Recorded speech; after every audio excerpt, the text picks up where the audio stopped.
Hi guys, welcome to the video. So if there's one thing I hope is conveyed on this channel, it's that we don't aim for low-hanging fruit or obvious content and always seek to explore less obvious topics. On that note, I thought we'd explore some of the more deranged or psychopathic characters in the 40k setting. But let's not just speak about the obvious ones. I've selected some of the personalities I thought you would find a bit more interesting. Debaucherous behaviour, lack of respect for their fellow man, delusions of grandeur.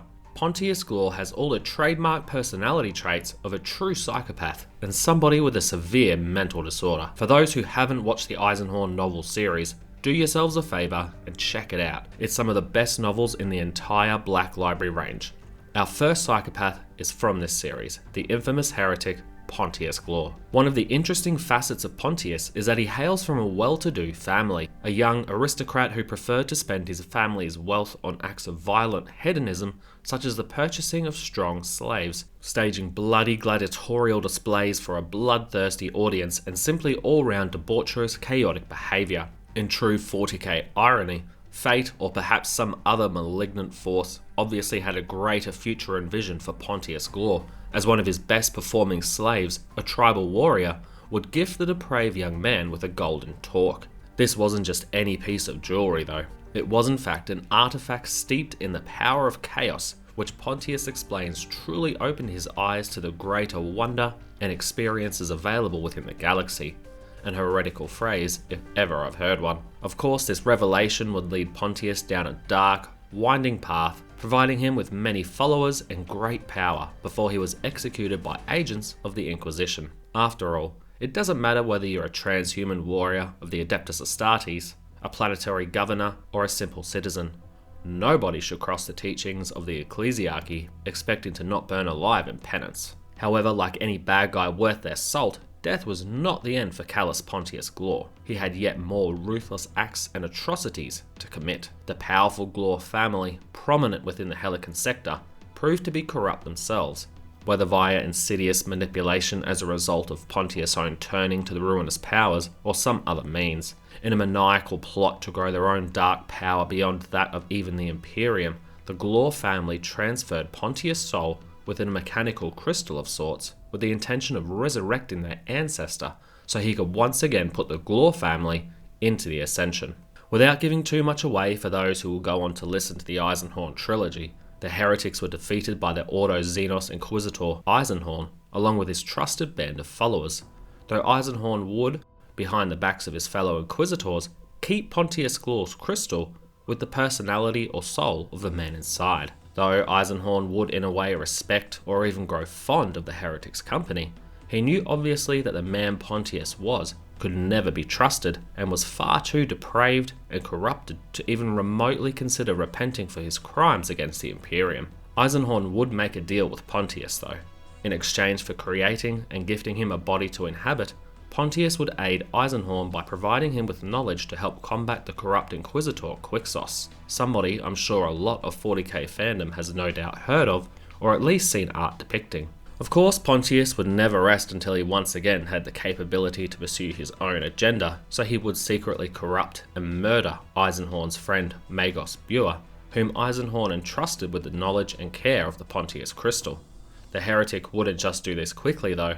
The body he would come to inhabit was a sickening, bladed metal monstrosity, clearly crafted by no sane mind. Magos Buer, the one responsible for crafting this body for Pontius, must have experienced a truly excruciatingly maddening and twisted fall. One would know this simply from looking upon what Pontius had become.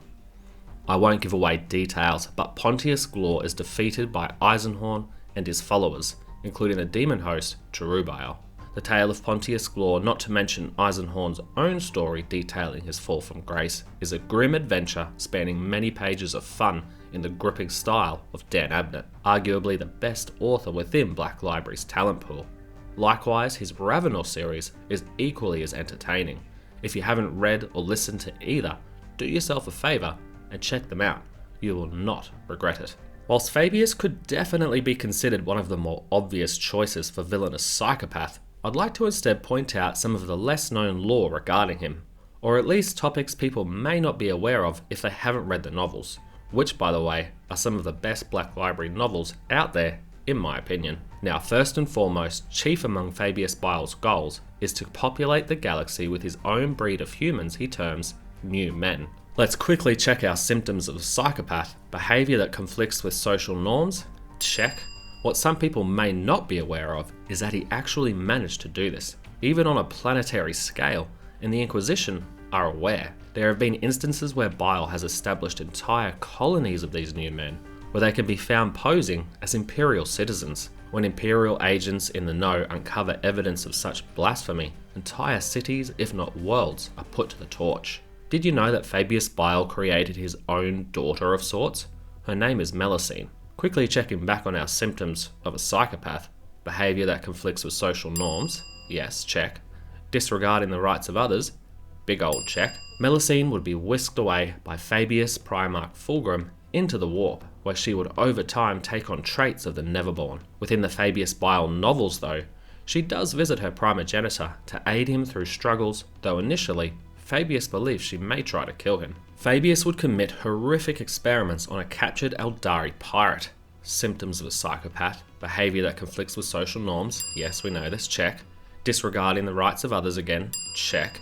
Inability to distinguish between right and wrong, 100% check. Or perhaps a more accurate explanation is that he certainly has the ability, but disregards these parameters in favour of fulfilling his own warped agenda. When splicing the unfortunate Eldari's brain with Wraithbone, a process the Eldari prisoner was alive and self-aware during for quite some time, Bile would unwittingly create a strange creature called Key. As the Wraithbone garden within his vessel spread and grew, Key tended to it, forming a close bond with a group of Emperor's Children Noise Marines on board. In all, he's a lot of fun, and believe it or not, when listening to the Fabius Bile trilogy, it's easy to find yourself rooting for the guy.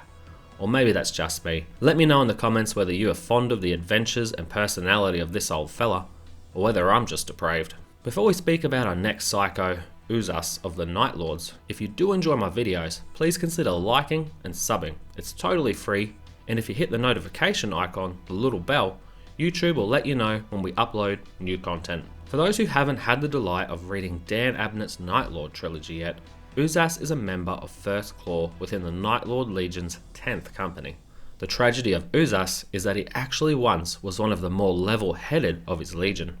Despite this, it seems the call of the Blood God was too powerful for Uzas to resist over the course of the long war, as he is little more than a frothing mad berserker by the time the Night Lord novels are set. Like a lot of those enthralled to the god of blood and war, Uzas does manage moments of lucidity before once again degenerating into a dribbling stupor, unable to speak as he gradually becomes numb to all else other than the urge to fight and kill. Now, this is a spoiler warning. If you don't want me to ruin a side plot twist for you in this series, just jump ahead a minute or two.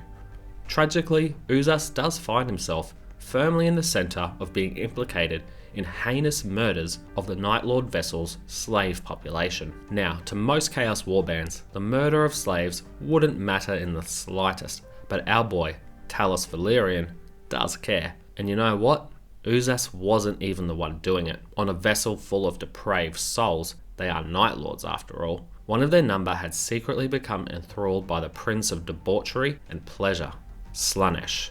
Syrian, another member of First Claw, had been going on solo hunting expeditions, first frightening, then chasing down slaves, including prominent members of the community, disemboweling them, even a child. Due to Uzas', let's say, numbness of the brain, lost to Khorne as he so often is, his claims of innocence fall on deaf ears. Whilst Uzas tries his best to kill Syrian for the shame he has brought upon him, Uzas is put to an end by his dear friend Talos, who by now has completely lost faith in him. He dies in shame, without ever being acquitted of the butchery he was accused of. A fitting end for any of Kurza's sons, really. I think we can all agree that Drukhari in general are an entire species of horrific, psychopathic, blood-crazed lunatics who make American Psycho look like a well-adjusted young professional. What is the matter with you? It's no surprise then that the unrivaled leader of the Drukhari, Asdrubal Vecht, is perhaps the most calculating psychopath within a race whose favourite pastime is murder. It is in fact due to the aspirations of this especially long-lived Dark Eldar that the nightmare realm of Comera is as powerful as it is today. Some of Vect's truly diabolical, if not slightly inspirational acts include, perhaps his most infamous one within the community, paying a bribe to an enemy but instead of payment within a casket was a black hole, ending the threat his fellow posed. Also, in reply to an upstart who refused to recognise Vect as the true ruler of Comera, he would force open a warp rift within his rival's domain, allowing thousands of demons to flood the realm, slaying all within it. And finally, manipulating circumstances in such a masterful way that combined Astartes' forces from the Salamanders, Silver Skulls, and Howling Griffins chapters utterly annihilated a rival Drakari house when their massive fleet transferred from real space into Comera itself.